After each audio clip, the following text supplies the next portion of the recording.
Hi, this is Casey here. I am recording. This is almost 2 o'clock in the morning. It is Wednesday. Hurricane Ian is on its way straight at us in Sebring, Florida. And the winds are picking up, the rains are picking up, and I don't know if the power is gonna last. I don't know what the situation is gonna be like in the morning. But I have a sick baby. He got pink eye. So he was whiny. He woke me up. And so I just wanted to spread this message of love. And a lot of people, since COVID, since the pandemic, they've been suffering from severe anxiety. And it's always easy when natural disaster come. It's always easy to say, oh, just pray and get prepared. But sometimes that just does not feel enough. Even though we know, of course, prayer is powerful. Sometimes that just doesn't feel enough for our anxiety. So I just, as a executive wellness nurse, I wanted to share some tools with you that you may find helpful. And I think the biggest tool that I could ever share with anyone is always going to be the power of your mind. Your mind is powerful. You think about this hurricane that is coming, and a lot of times anxiety might well up because it went from being hitting us at a category 1 to now hitting us at a category 3. And you think about the power of the wind and the power of the rains, and it's so easy to sometimes just sit down and feel as though you have no power. But just something for you to think about, right? When a hurricane hits, what shelter does the squirrels that you see running around, where do they go? Where do the ants go? Where do the birds that don't fly away, where do they go? Where do the turtles, the alligators, where do the animals seek shelter, right? So it's just for you to think about, where are they, right? And a lot of times they are in the trees, right?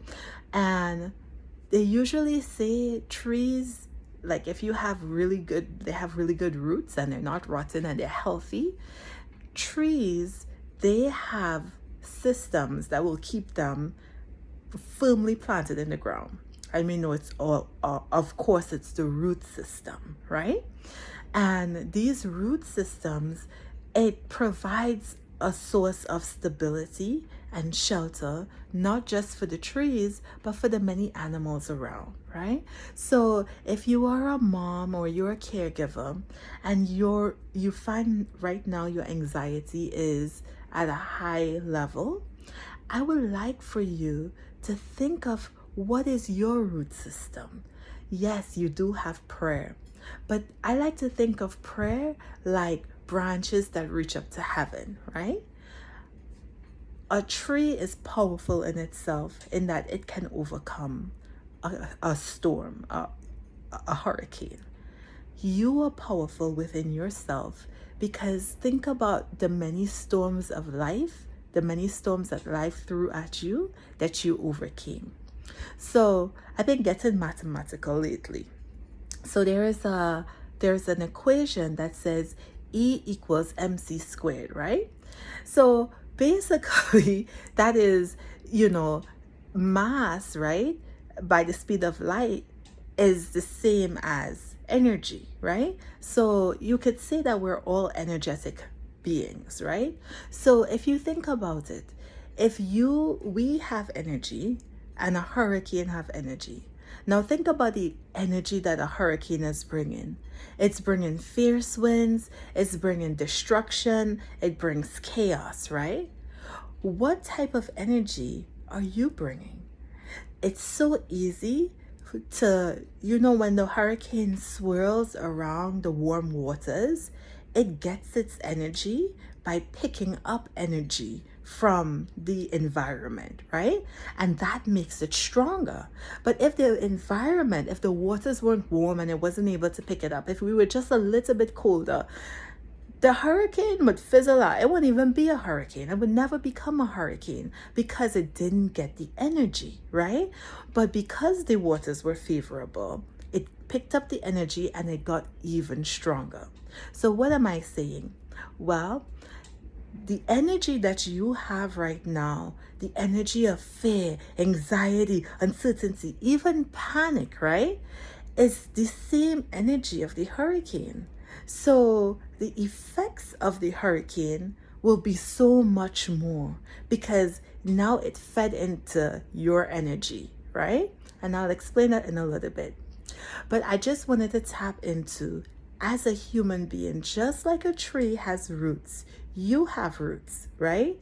Your roots can reach deeply to connect into you. And when I say that, it's your mental roots. Your mind is very powerful.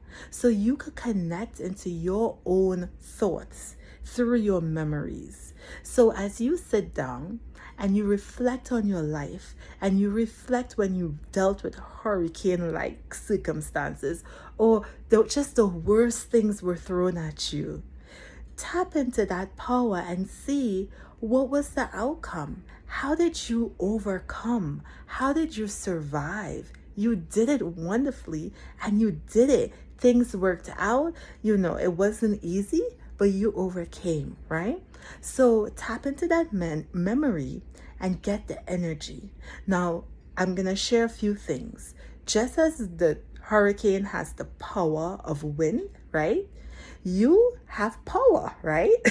You have power of thoughts. You have power of intention. You have even stronger powers than a hurricane. I'll tell you why.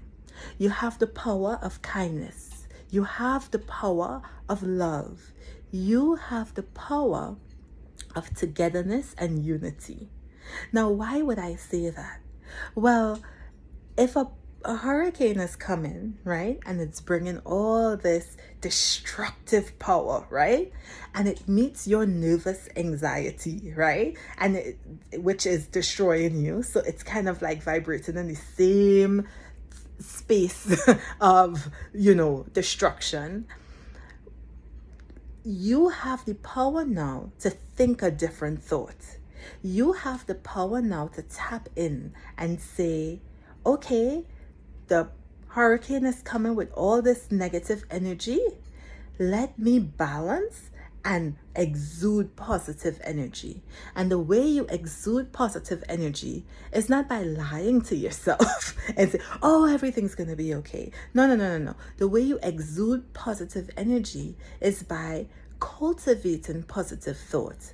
Maybe by thinking of a neighbor that you can call as soon to see how they're doing. Maybe it's by expressing your thoughts through words by praying for someone, right? You have power to do. Maybe you want to think about what you're going to do after the aftermath of a hurricane. Maybe you want to lend your tools or your equipment. Maybe you want to drive down and offer your skills and your services.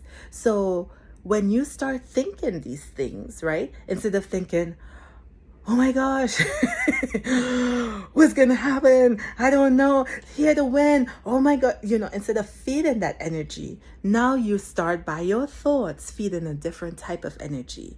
Now, instead of feeling helpless, you can feel empowered, right? Something else that you may find helpful is to take some time to take a break from the news. Yes, we want to know and keep abreast as to what is going on, but constantly in front of the news is not helpful because that just feeds your fear. Especially if you might want to take a break, have a cup of tea, do some deep breathing. I always recommend the 4-5-7 because it activates your parasympathetic nervous system to get out of that fight, flight, freeze response into a more rest and relax. You may want to just take a break and drink some water. You might want to take a break and do some meditation. You might want to take a break and play with your kids. They're home from school. They surely are, right? So I just wanted to pop in and just offer some helpful tools so that if you are facing anxiety, if your nerves are just beyond out, you're about to jump out of your skin, a lot of times you think about when you have anxiety, it's because at the base of it, if you could put a visual to anxiety, you don't feel safe. You need to put your feet back on the floor, right? And to put your feet back on the floor, sometimes you need your roots to reach really deep within. And I really think a big thing is your memory, right? Using your memory to work for you. Using your mind to bring in positive thoughts and positive vibrations. And to always remember that you are safe, you are loved, and you, most of all, are connected above and below. Okay, so this is your nurse Casey. Remember, the spark is always love. So let that vibrate through you. Okay, if I can, I'll be back.